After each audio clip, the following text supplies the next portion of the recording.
지금부터 들려드릴 이야기는 단순한 박물관 소개가 아닙니다. 이건 한국이라는 나라가 어떻게 과거를 지켰고 어떻게 현재를 만들어냈으며 어떻게 미래를 선도하고 있는지에 대한 압도적인 국가 스케일의 서사입니다. 서울 용산. 한적한 아침 공기를 가르며 해가 수평선을 조금씩 넘어올 때 국립중앙박물관 앞에는 이미 수백 미터의 줄이 이어져 있습니다. 아이 손을 잡은 엄마, DSLR 카메라를 든 외국인 여행객, 전시 노트를 들고 온 대학생들, 그리고 셔틀버스에서 내린 단체 관광객들까지. 이 모든 사람들이 무엇을 보기 위해 이곳에 모여 있을까요? 답은 놀라울 정도로 단순합니다. 한국이라는 나라가 어디서 왔고 지금 어디에 서 있으며 앞으로 어디로 갈 것인가를 보여주는 공간. 그곳이 바로 국립중앙박물관입니다. 잠깐 여기서 짚고 넘어가자. 이건 단순히 전시물이 많다는 말이 아닙니다. 이건 전 세계가 한국을 한 문장으로 설명할 수 없어. 박물관에서부터 이해하기 시작하는 상황이 왔다는 뜻이에요. 오늘 영상의 결론은 단 하나입니다. 국립중앙박물관은 지금 세계 박물관 판도를 바꾸고 있다. 한때 루브르 대형 박물관, 메트로폴리탄 같은 서구의 유물 집적지가 세계 기준이었다면 지금은 새로운 평가 기준이 등장했습니다. 윤리성, 기술력, 출처 투명성, 보존 능력, 그리고 최근에는 콘텐츠 융합 능력까지. 이 모든 요소를 통합적으로 충족한 국가가 단 하나 있습니다. 대한민국입니다. 이제는 세계 언론이 말합니다. 한국은 문화 후발국이 아니라 문화의 모델이 되었다. 그리고 이 말의 결정적 근거가 바로 국립중앙박물관입니다. 세계 박물관들이 지금 어떤 고민을 하고 있는지 아십니까? 약탈된 유물을 어떻게 반환할 것인가? 식민지 시절 가져온 유물을 어떻게 설명할 것인가? 전시품의 정당성을 어떻게 확보할 것인가? 영국 대형 박물관은 그리스, 나이지리아, 이집트의 문화재 반환 청구에 시달리고 있고 프랑스 루브르는 나폴레옹 전쟁 당시 약탈된 유물을 어떻게 처리할지 계속 국제적 논쟁의 대상이 되고 있으며 독일의 박물관들 역시 식민지 시기 베냉 브론즈 사건으로 여전히 비판받습니다. 그런데 여기서 완전히 다른 방향에 있는 나라가 등장합니다. 전쟁으로 남의 문물을 빼앗아온 적도 없고 식민지 영토를 점령해 유물을 싹쓸이한 적도 없고 문화적 우월을 과시하기 위해 타국의 보물을 가져온 적도 없습니다. 오히려 그 반대였습니다. 수백 년 동안 한국은 빼앗긴 나라였습니다. 그래서 한국은 지금 세계 박물관계가 가장 부러워하는 단어를 사용할 수 있습니다. 우리는 약탈한 유물이 없다. 이 말은 단순한 도덕적 우월감이 아니라 세계적으로 매우 드문 윤리적 박물관 모델이라는 의미입니다. 전 세계가 흔들리는 시기에 한국은 출처 논란이 거의 없는 유물을 보유하고 있다는 점에서 독보적인 위치에 올라섰습니다. 자, 이제 본격적으로 이야기의 뿌리에 들어갑니다. 한국 박물관의 시작은 화려하거나 세련되지 않았습니다. 오히려 황폐했습니다. 조선 말기 외세의 문이 거칠게 열리면서 수많은 유물들이 일본 상인들에게 넘어갔고 일제강점기에는 국가적 약탈이 조직적으로 진행되었습니다. 일본 학자들이 조선의 능과 고분을 파헤치고 뒤로는 귀중한 유물들을 도쿄와 오사카로 가져갔습니다. 그 시절 한국은 유물을 지키는 법을 배워야 했습니다. 아니, 그보다 먼저 유물을 지키지 못했을 때 어떤 일이 벌어지는가를 배웠습니다. 그리고 1945년 광복, 한국은 문화유산을 다시 세우는 긴 여정을 시작합니다. 해방된 지 단 4개월 뒤인 1945년 12월 3일 국립중앙박물관이 처음 설립됩니다. 당시 한국은 전쟁 직후였고 국가 인프라와 예산은 바닥이었고 박물관을 꾸릴 만한 전문 인력도 많지 않았습니다. 그런데도 문화유산부터 지켜야 한다라는 결정을 내린 이유가 무엇일까요? 그건 한국이 알고 있었기 때문입니다.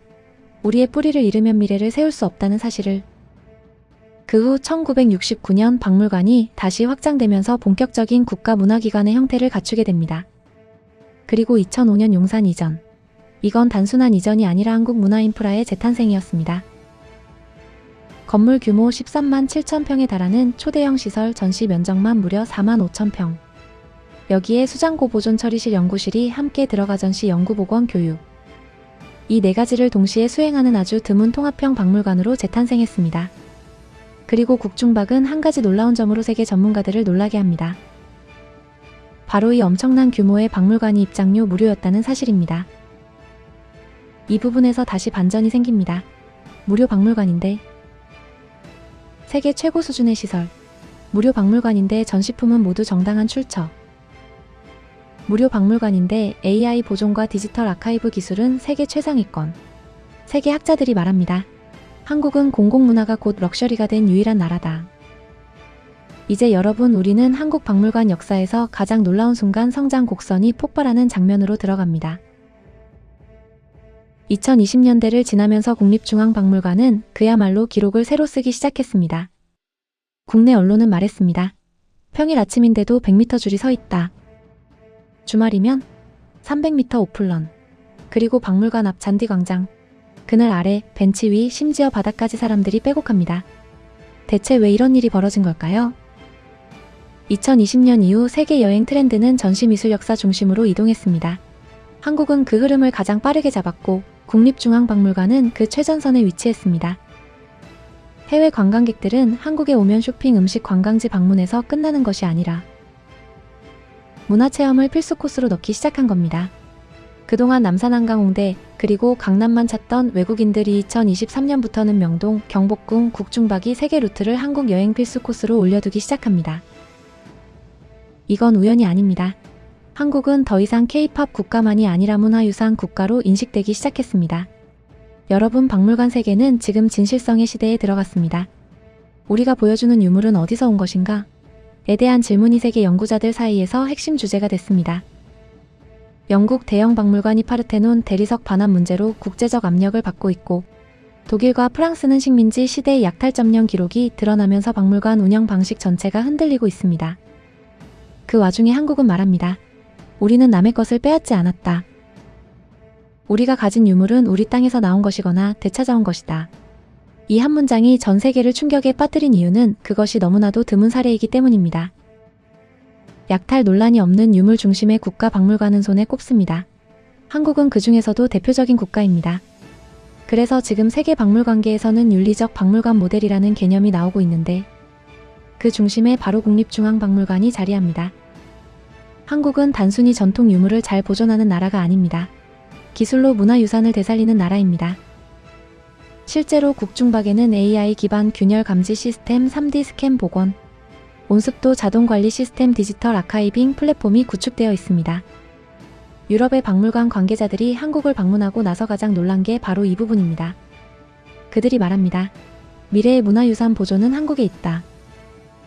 한국이 가진 기술력은 전통을 보존하는 것이 아니라 전통을 미래로 이월시키고 있습니다. 그리고 여기서 한국 문화의 대반전 사건이 발생합니다. 바로 K-팝 데몬 헌터스. 이 영화는 K-팝, 한국 전통 민속, 현대적 스타일리즘을 결합하면서 넷플릭스 전 세계 1위를 기록한 한국발 콘텐츠의 새로운 장르입니다.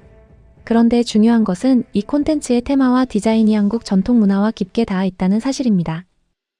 그리고 이게 어떤 효과를 불러왔냐면 국중박 머천다이징 숍에서 호랑이같이 모양 배지가 불티나게 팔리고 민화 관련 전시의 대기줄이 갑자기 길어지고 젊은 팬들이 이거 데몬 헌터스에서 본 거잖아 하며 인증샷을 찍기 시작했습니다. 한국의 전통 미술과 유물이 K-팝 기반의 글로벌 팬덤에 의해 다시 발견되는 현상이 나타난 겁니다. 이건 전 세계 어느 나라에서도 보기 어려운 구조입니다. 콘텐츠가 문화를 끌고 문화가 콘텐츠를 밀어 올리는 쌍방향 상승 구조. 이 구조의 중심에 지금 국립중앙박물관이 있습니다. 여러분, 오늘 우리가 본 이야기는 단순한 박물관 소개가 아니었습니다. 이건 한국이 어떻게 세계를 움직이는 나라가 되었는지 그 구조를 본 시간이었습니다. K-아우라와 함께라면 세계는 단순히 뉴스가 아니라 구조로 보입니다. 여러분의 의견은 어떠신가요? 자유롭게 댓글로 남겨주세요.